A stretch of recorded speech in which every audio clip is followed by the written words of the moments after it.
sumainyo nawa ang pagpapala at kapayapaan mula sa ating Panginoong Hesukristo.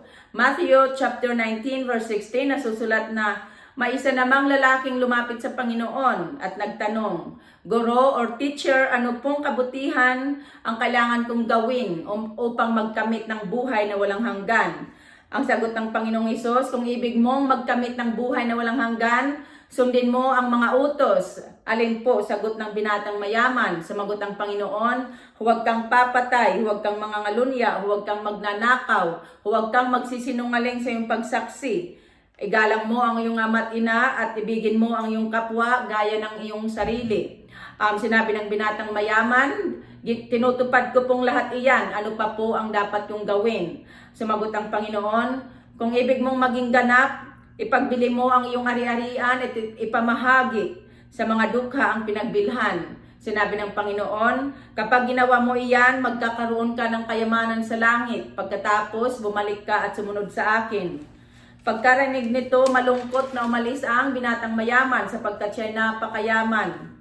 So, ang binatang mayaman ay tinutupad ang mga utos, ngunit may kulang pa upang siya maging ganap at magkamit ng buhay na walang hanggan. Kailangan niyang i-give up ang kanyang ari-arian at ipamahagi sa mga dukha ang pinagbilhan.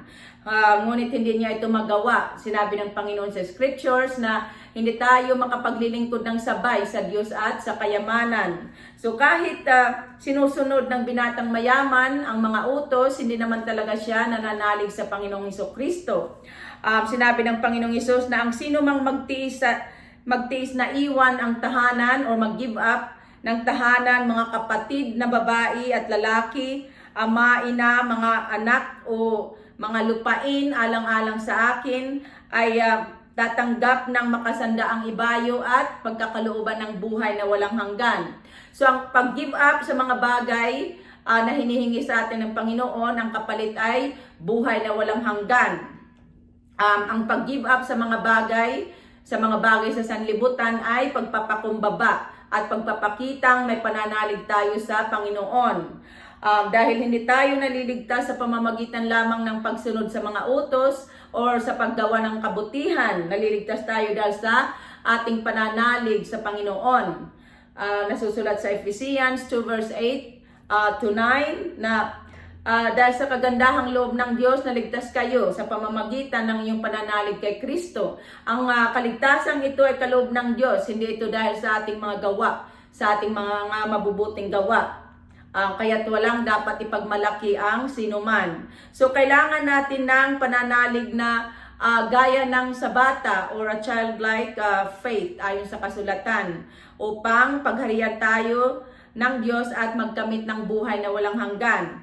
Sa Matthew 18 verse 3, sinabi ng Panginoong Hesus na tandaan ninyo ito kung kapag hindi kayo nagbago at tumulad sa mga bata, hindi kayo mabibilang sa mga pinaghaharian ng Diyos. So kailangan pagharian tayo ng Diyos upang kamtan natin ang kaligtasan, ang buhay na walang hanggan. Sa Matthew 18 verse 4, sinabi ng Panginoon na ang sino mang nagpapakababa na gaya ng batang ito ay siyang pinakadakila sa mga pinaghaharian ng Diyos. Ang mayayaman ay mahirap magpakumbaba, kaya't mahirap silang mapabilang sa mga pinaghaharian ng Diyos.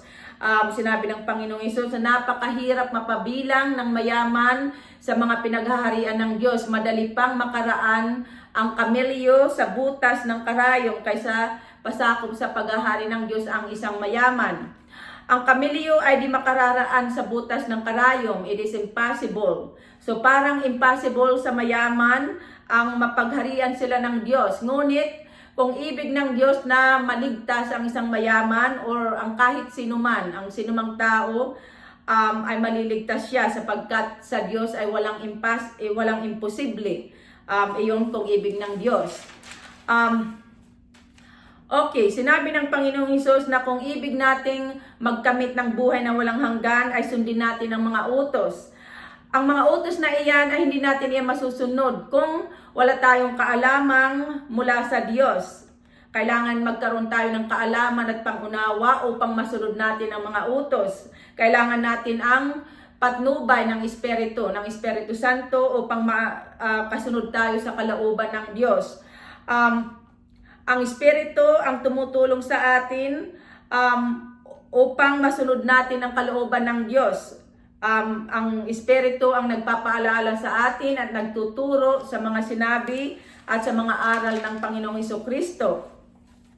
Kaya't napakahalaga na makamtan natin ang kaalamang mula sa Espiritu ng Diyos, upang tayo makasunod sa mga utos. Ayon sa Proverbs chapter 3, ang karunungan o kaalaman ng wisdom ang ginamit ng Diyos sa paglikha sa daigdig. Sa pamamagitan ng talino, inayos ng Diyos ang buong langit. Dahil sa kaalaman niya ay umaagos itong tubig, pumapatak nga ang ulan mula doon sa langit. So ang kaalaman ay napakahalaga, masigit pa ito sa pilak at ginto, at hindi ito may papantay sa anumang kayamanan dito sa lupa, ayon sa Proverbs chapter 3. Kung magkakaroon tayo ng takot o respect sa Diyos, magkakaroon tayo ng kaalamang mula sa Espiritu.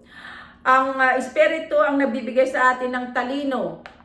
Ang kaalamang mula sa Espiritu ang nagbibigay sa atin ng talino sa pagkilala sa mabuti at sa masama.